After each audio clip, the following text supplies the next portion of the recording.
шкаф, тапаталка, alt есік, ортада киімдердің полка бар, киім жинайтын полкалар, астында суырма,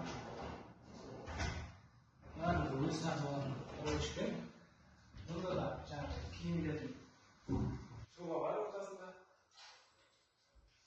Бұнда тоже полка және труба, кәсім жолба бар, бұнда шай бар өткен, полкалар бар. Ал төбесі жаңағы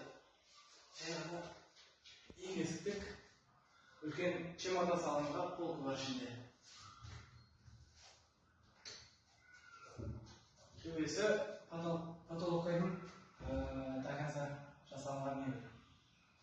Бұл жасалған мебель болса,